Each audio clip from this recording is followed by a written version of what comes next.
Okay, so this is going to be problem 1 from y'all's exam, and I thought we'd go over the solution. So let's go ahead and look and see what we have. So we have two forces. I've got F1, which is right here. All right, so that's 300 newtons, that's the magnitude. And notice we've got these two angles. All right, so F1 is basically raised up above this plane that's back here with the positive y-axis and the negative x-axis. So it's raised up above there by 60 degrees. And notice the 60 degrees is measured from this diagonal line. So that's that prime axis I always talk about in class. And then the prime axis is 45 degrees back from the y-axis. All right, so that's what we have for F1. And then F2 is right here. So this one we are given 60 degrees, 45 degrees, and 120 degrees. Now, what we want to do is we want to find the magnitude and direction angles of the resultant force. All right, so what does that mean?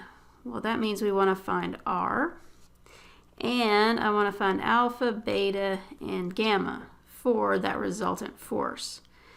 Now, in order to get this magnitude R, I first have to find the resultant vector, and the resultant vector is going to be the sum of the force vectors.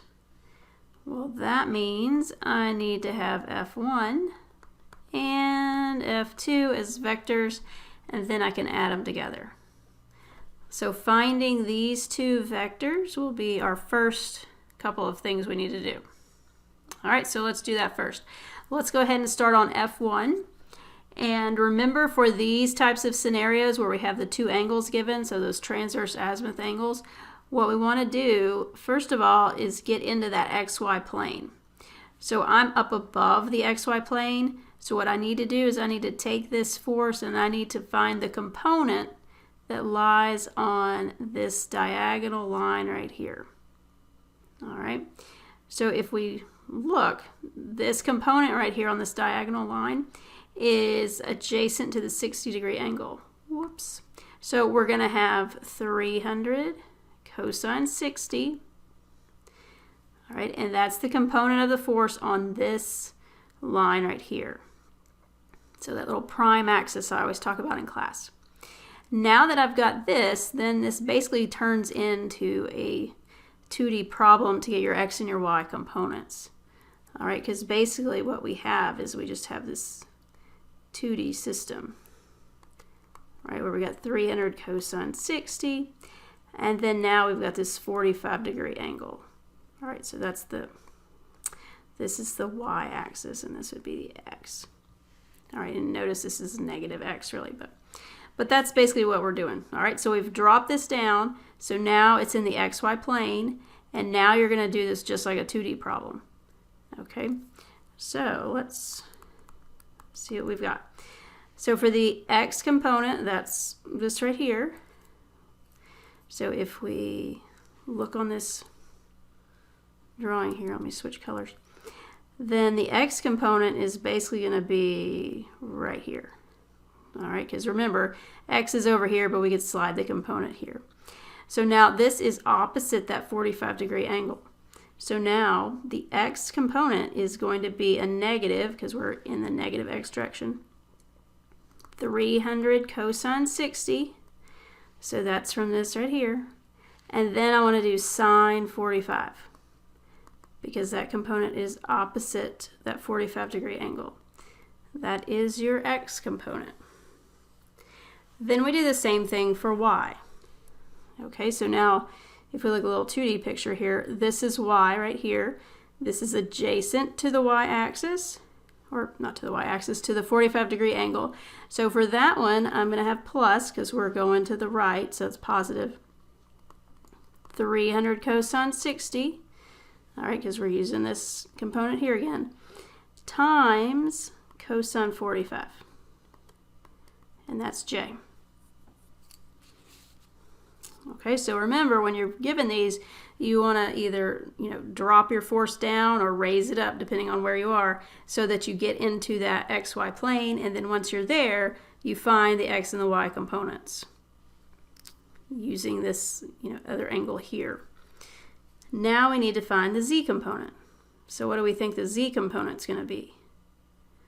Well, first of all, we know it's positive, right, because we're raised up above the xy plane. So we're going to put a plus. And then this 60-degree angle right here, this relates our force to that z direction, or z-axis. So I can say plus 300, and the z component would be here. So that's opposite 60. So we're going to have 300 sine 60k. And that's it. All right, so now let's go through and simplify that. So if we do that, we get negative 106.07i plus 106.07j plus 259.81k. That's a k there. This pen's not working too good. And this will be in newtons. Okay, so that's F1. Now F2 is going to be a little bit easier. So let's do F2. So here's F2. Now notice we were given these three angles. Now 60 degrees is between the positive x-axis and the force. 45 is between positive y and the force. The 120 is the angle between positive z and the force. So that means that this one is alpha, this one's beta, and this one is gamma. So those are easy to use, right? Because all we have to do to get our unit vector is do cosine alpha, and then cosine beta, cosine gamma. Okay, so we're going to take our magnitude, which is 500, and then for the x component, we'll do cosine 60 from right here. Put an I, plus 500 cosine 45. That's from using the beta. That's j. And then finally, we're going to have plus 500 cosine 120k. Now notice here, even though this is down, because 120 is greater than 90, right? So it's down below this xy plane. We're going to put a positive in this vector equation because when I do cosine of 120, I'm going to get a negative number. All right, so you don't want to put a negative here because then you'll have a negative times the negative you get here, which switches your sign. All right, so make sure when you use alpha, beta, gamma, you just put all positive signs. And then let's simplify that. All right, so that's going to give us 250i plus 353.55j minus 250k, and that's newtons. So now that we have that done, that's the hardest part. So now I need to take this vector and add them up. That will give me my resultant. All right, so we're just going to add them up. Now remember, we add the like components. Okay, so we're going to take the I components, add those together. J components get added together. K components added. So if we do that, we're going to have, for the I components, negative 106.07 plus 250. Put your little I there. And then for the J components, we'll have 106.07 plus 353.55. And then finally for K, let me put it down here, we'll have 259.81 minus 250. Make sure you put your K. So then we can simplify. And we're going to get 143.93i plus 459.62j plus 9.81k. And that's in newtons. So this is the total force that the object right here would experience, right, starting here at that origin. Okay, so that's our resultant force. Now I needed the magnitude, right? This is vector form. I need to get rid of the vector form. I need the magnitude. So we're just going to take the square root of the sum of the squares. All right, so you square each of the components. We add those up and then take the square root. And then after we take the square root, we get 481.73 newtons. All right, so that was your first answer. Now we need to find alpha, beta, gamma of this resultant vector. Now this one's pretty easy to find because you just have that standard equation for your angles. So remember, your alpha